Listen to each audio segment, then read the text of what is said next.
I've struggled incredibly deeply to find the words that best fit this tutorial world, so much so that I've continuously put off recording this video and creating the script for it because how can I ever fully explain the feeling something like this gave not only just me, but also many of you? And the answer is I just can't. However, as I'm sure you all know, time is of the essence, and right now it feels like it's the perfect time to make this video, considering the reason why most people remember this nostalgic and amazing tutorial world was for its inclusion of Stampy's house from his Lovely World series, which unfortunately soon will be over. For those of you who don't already know, Stampy or Stampylonghead was undoubtedly the biggest and best known Minecraft Xbox 360 edition YouTuber who gained much of his success from his Let's Play series on his Lovely World. He was so successful and well known, to give you an example, that he was even friends with the developers of the game 4J Studios, and along with other Minecraft console edition creators who were successful from that era, went to events hosted by not just them but also Mojang. Stampy was and still is a staple of that nostalgic era that millions of children grew up in, and his Lovely World is subjectively the last still ongoing part of that era. However, sadly, after over 10 years and over 800 episodes, his Let's Play series on his Lovely World is nearing its finale, meaning that soon, the era that shaped millions of children around the world and inspired millions to become content creators will be completely gone, making this tutorial world become something unlike any other, a time capsule of a bygone era that many wish was still around.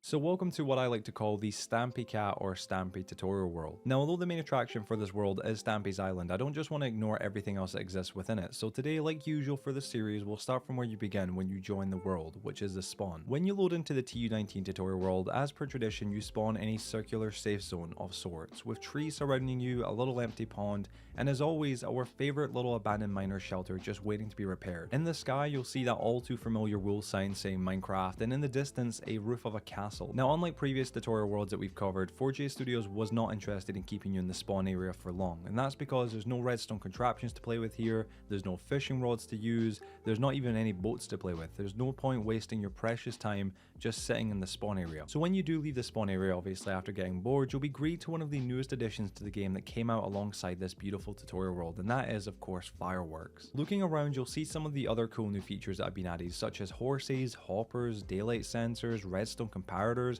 and one of the biggest, of course, beacons. To say Title Update 19 was a literal game changer for Redstone fans on the console edition would be a huge understatement. Now, moving along from geeking out on the new features, the next place to check out is the beautiful TU19 castle. This gorgeous castle, which as per 4J Studios tradition is a recreation of a real life actual building, which actually for this case is the Scottish Eilean Donnan Castle, is incredible. I'd say subjectively it holds the #1 spot as the best castle from all the tutorial worlds combined, and I know that's a bit of a bold claim, but honestly it is incredible. It's so incredible in fact that I actually spent 2 weeks painstakingly rebuilding it block for block, everything the exact same, in my live streams on my long-term survival world, and now it is actually my full-time base, even though I've got 2 huge cities that I live in, multiple towns, and even other castles to choose from. Real quick, by the way, not to completely detour from this video and whatnot, but if any of you would be interested in me making a series, or a tutorial-based series of course, on how to rebuild this beautiful castle for yourself on your own worlds, let me know down below of course, as I'm seriously considering making a series for how to do it. Anyway, continuing on with our tour, let's head over the hills towards Stampy's Island. This is the creme de la creme of this tutorial world, the reason why so many love and remember it so fondly. On Stampy's Island, you can find a number of recreations of his builds and references towards him, and if you're a big fan of Stampy, you'll probably know what these are off the bat, but if you're not,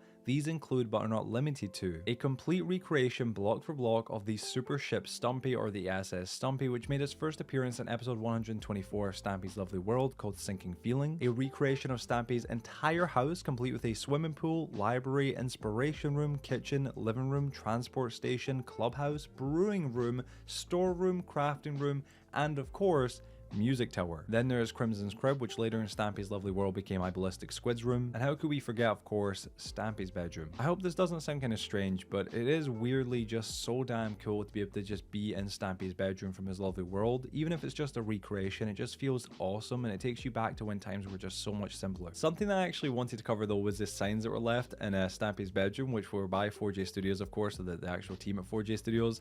One of the signs, or one kind of group of the signs, there's 2 different sets of signs.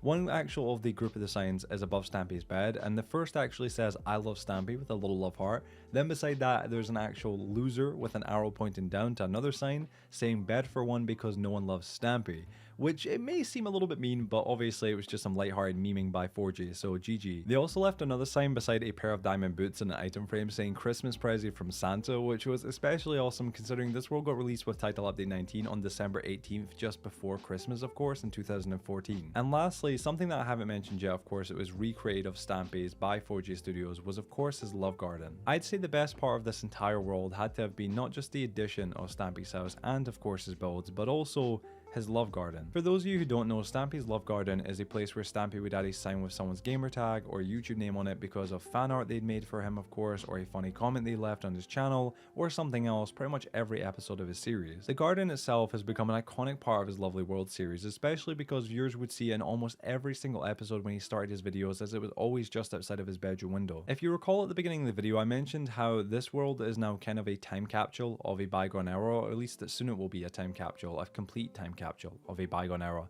And that's not just because it includes Stampy's Island, but because of the names of the people 4J Studios added to their recreation of the Love Garden. Going into the Love Garden, you'll see a sign inside of the heart saying 4J Studios Love Garden. Then there are the names of many of the old school Minecraft console edition YouTubers, many of which you may have actually watched. Friends of Stampy's of course are there as well, and additionally there's actually some people that just had some sort of involvement with 4J Studios and Minecraft. The names on the signs on the left are Wee Wee Wayne, Amy Lee _33, Blackie Chan XBL, Echo Soldier, Big B Stats, Neuropsych or Neuropsych, I'm not entirely sure I meant to pronounce his name, Ballistic Squid, and finally of course Stampylonghead. Then going across to the right you've got V Origins, Escabro, Netty Plays, Elfer Lee, FPS Dan, Hat_Films, and Rivergirl21. Although people like Elfer Lee do unfortunately taint this garden with their presence, it still doesn't take away from the fact that this place is truly nostalgic and perhaps reminds many of us of creators who unfortunately either aren't around anymore or aren't involved with Minecraft like they were back when this garden was created. Now outside of the spawn in Stampy's Island, there really isn't much more to show off sadly. There is one more large castle which, although beautiful, doesn't really hold any significant qualities